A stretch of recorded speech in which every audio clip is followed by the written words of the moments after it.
Hello, beautiful soul. Have you ever sent someone a message and then felt as though your whole life stopped while you waited for their reply? At first, you tell yourself you're fine.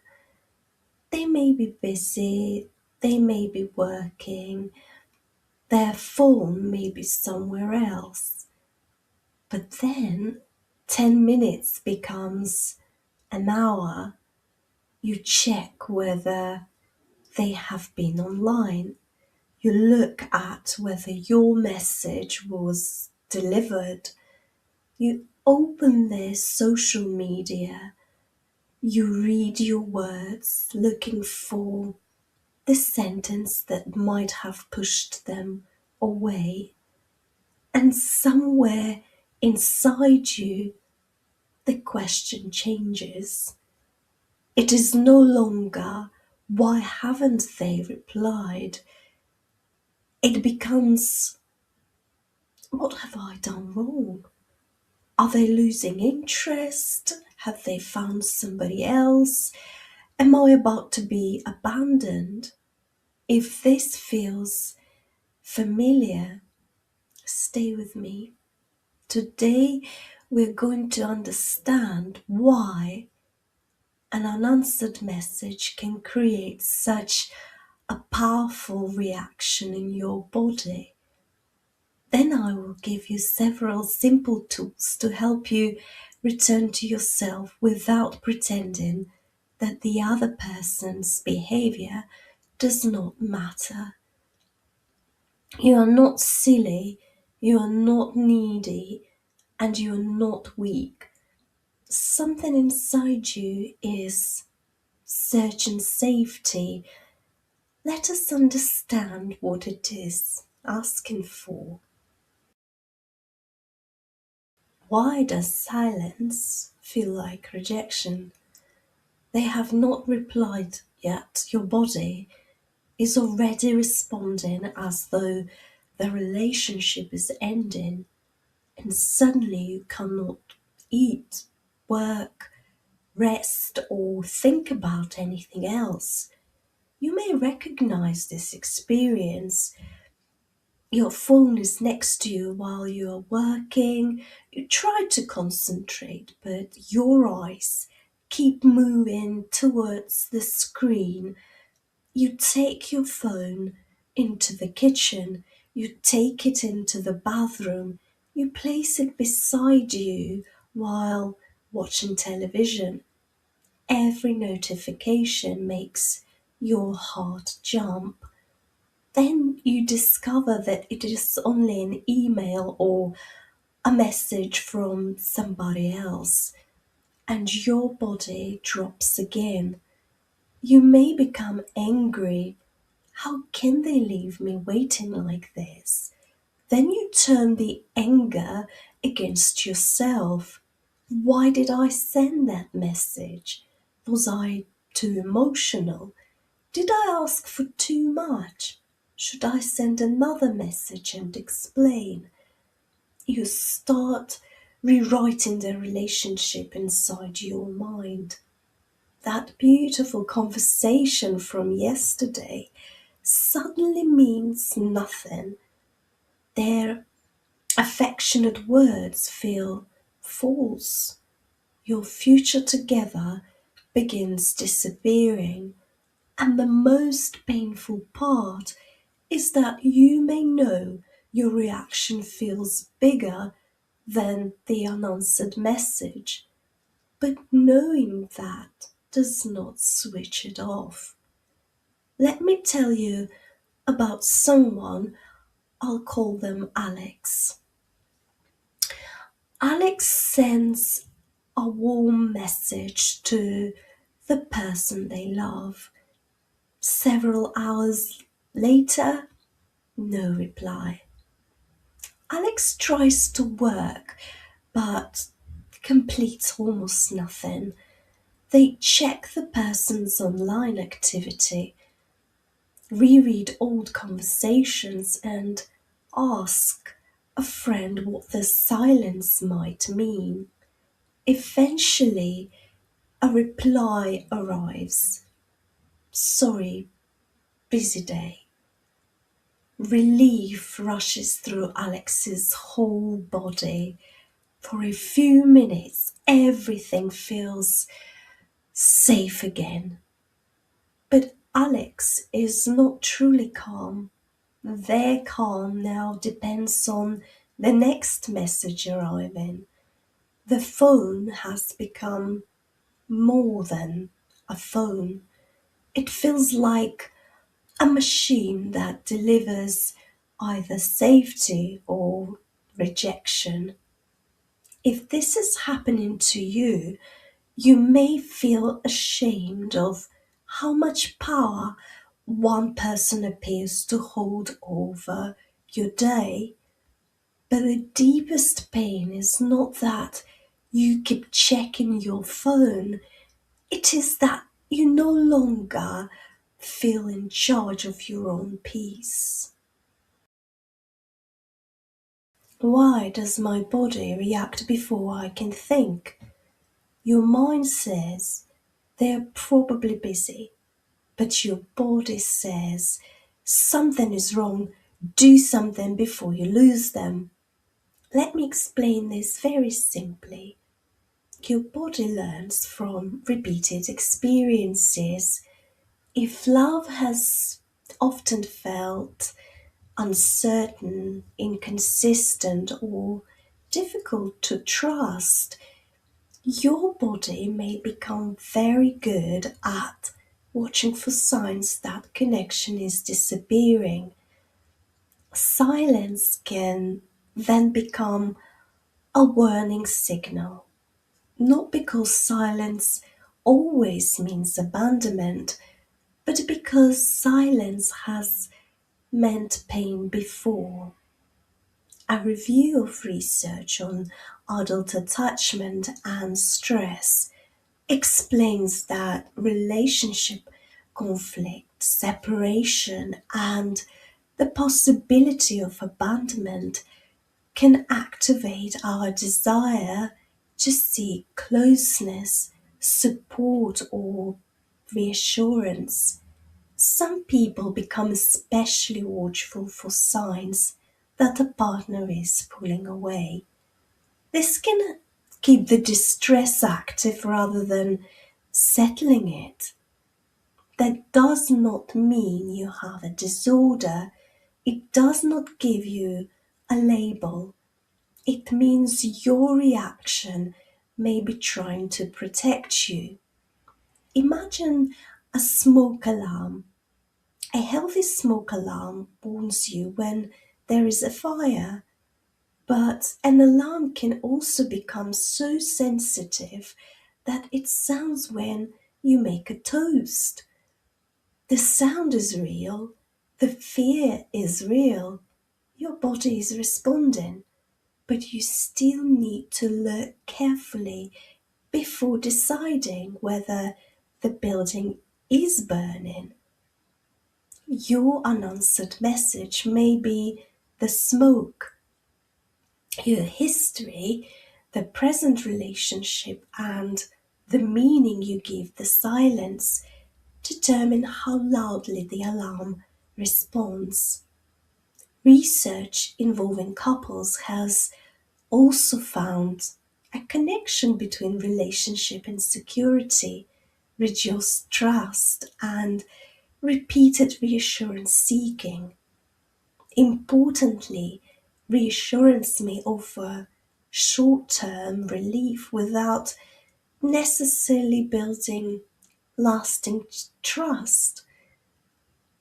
This explains why receiving a reply can calm you temporarily. The message says you have not been abandoned, but if your safety exists only inside another person's next reply, the relief cannot last. Soon you need another message, another affectionate word, another promise, another sign that you are still wanted. Is it my fear or a relationship pattern? Not every delayed reply is rejection, but if someone repeatedly disappears, withholds clarity, or leaves you carrying the entire relationship, your distress is not simply something you must meditate away. This distinction is essential. Sometimes people are genuinely busy. A loving and dependable person can forget to reply. They can have a difficult day, lose their phone, need quiet time, or make an occasional mistake. One delayed message does not define a relationship, but a repeated pattern deserves your attention. Ask yourself, does this person normally communicate with care and consistency?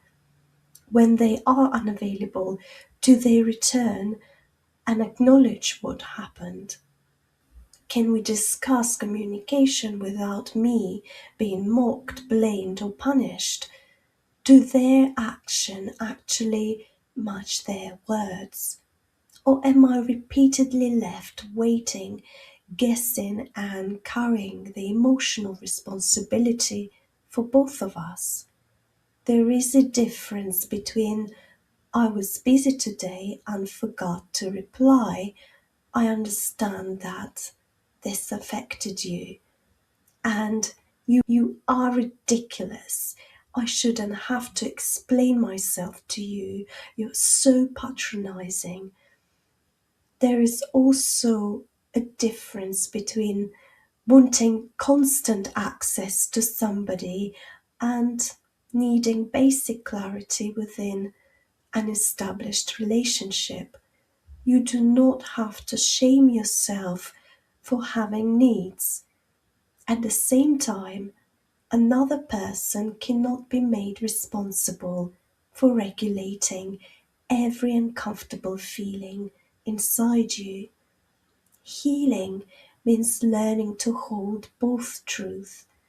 My fear may be connected to something inside me, and their repeated behavior may genuinely be hurting me. Let me tell you about someone. I'll call them Sam.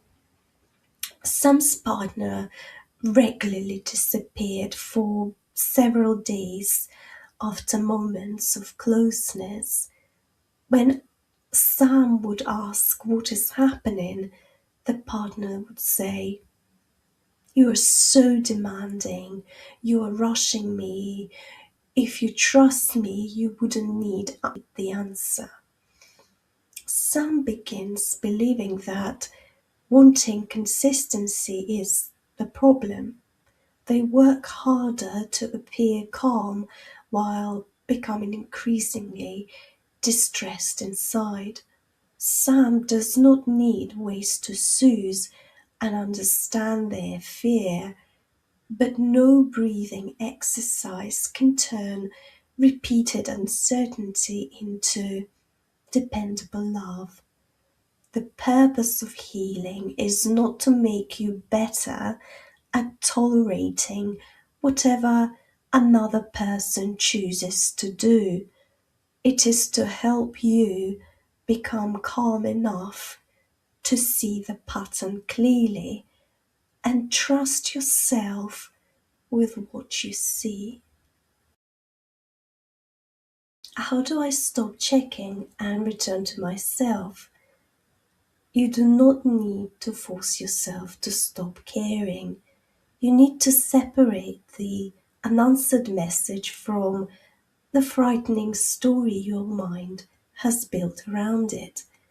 Here is your particular healing process. Step 1. Interrupt the physical loop. Place your phone somewhere you can still hear an urgent call, but where you cannot automatically pick it up. Place both feet on the floor. Press them down gently and say, "A message is unanswered. I do not know why." Not, "They're leaving me," not, "I have ruined everything." Only what you know. Now breathe out slowly, as if you are cooling a warm drink. Do not force a huge breath. Let the out breath become a little longer and softer. Look around and name 3 things you can see, 2 physical sensations you can feel, 1 sound you can hear. You are reminding your body, "I am here, I am not inside the imagined future." Step 2. Separate facts from fear. Take a piece of paper and create 3 headings. What do I know? My message was delivered 2 hours ago, for example. What am I imagining? They are rejecting me. I'm not important. They have found somebody else, somebody better than me. And the third one is, what do I need? For example, clarity, consistency, reassurance, rest, food, support, or respectful conversation. Your fear is not stupid, but fear is not evidence. This exercise helps you listen to the fear without allowing it to become the judge, jury, and final verdict. Step 3. Create a checking boundary. Choose a small period, 10 or 15 minutes, during which you will not check. Do not begin with 3 hours if this is something that feels impossible. Healing grows through achievable experiences. During those minutes, do something involving your body and your surroundings. For example, take a shower, walk outside, prepare something nourishing, fold laundry, stretch gently, complete one small work task. The aim is not distraction at any cost. You are teaching yourself, "I can feel uncertainty without abandoning my whole life." When the timer ends, you may check once, then create another manageable space. Step 4. Do not send a message from panic. Before sending another message, ask yourself, am I communicating, or am I asking this message to remove my fear? If you have something clear and respectful to say, you are allowed to communicate. But if you want to send 5 follow-up messages, apologize for having needs, or express your anger, or create an emergency simply to receive reassurance, give yourself time first. Write the message in your notes without sending it. Return to it when your body feels steadier. Step 5. Examine the pattern later. Do not make the entire relationship decision during the height of panic. When you feel calmer, look at the previous 4 weeks, not only today. How often does this happen? What explanation is given? Is there repair? Can you speak honestly? Are you becoming more secure in this connection or progressively less secure? A single message is a moment. Repeated behavior is a pattern. Step 6. Build more than one place of safety. Your life needs several places to rest. A friend, a routine, your work, nature, creativity, moment, professional support, time alone that does not feel like punishment.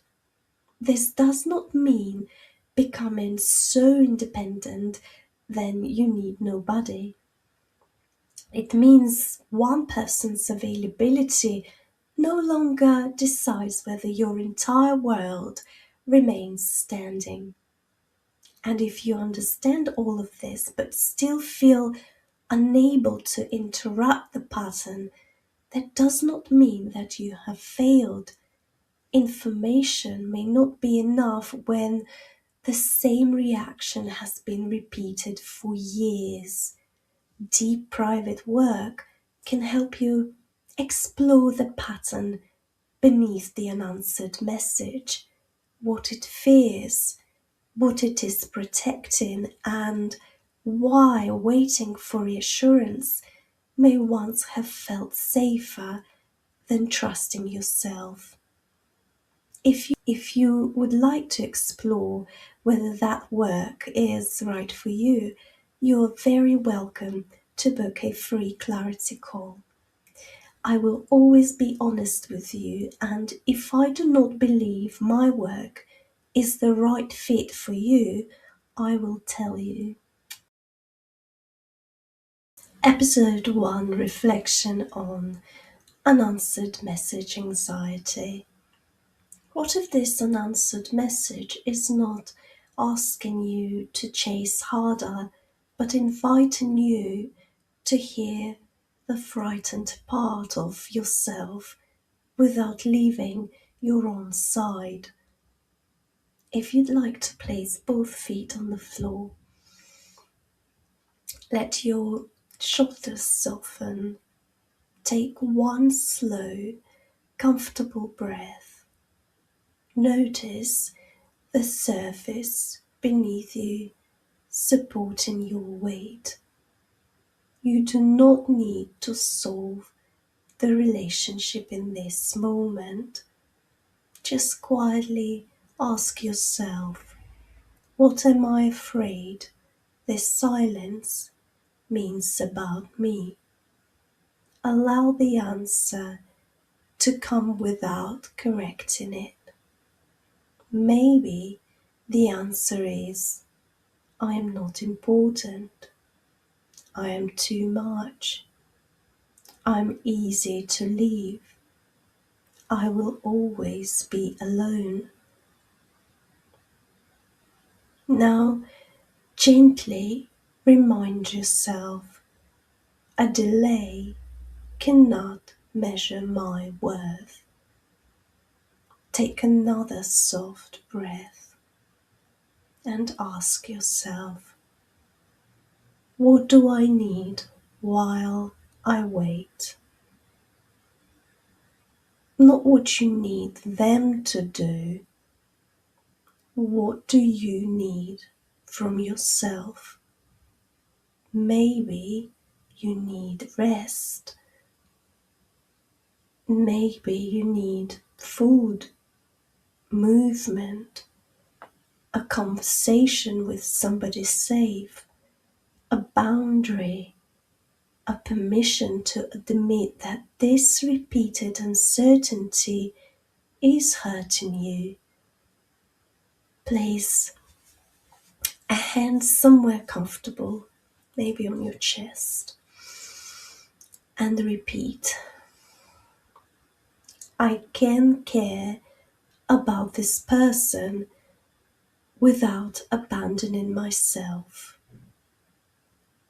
And again, I can feel uncertainty and remain here with me.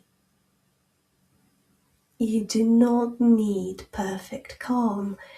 One small moment of returning to yourself is enough for today. What do I take from episode 1 about unanswered message anxiety? An unanswered message contains very little information, but when the silence touches an old fear or a painful present day pattern, your mind may fill that empty space with worst possible story. Beautiful soul, remember this. The goal is not to become somebody who never needs reassurance. The goal is to stop disappearing from your own life, waiting for somebody else to provide it. Today, practice 3 things. Name the fact, name the fear, then give yourself one thing you genuinely need. You may not control when somebody replies, but you can begin changing what happens inside your life while you wait. In episode 2, we will explore why one small sign of affection can bring all your hope rushing back, even after you promised yourself that you would no longer accept crumbs. Please subscribe so you do not miss anything important. My mission is to help as many people as possible to stop chasing unavailable love, return to themselves, and become free to live their best lives to their fullest potential. I'm sending you so much love and light. Speak soon.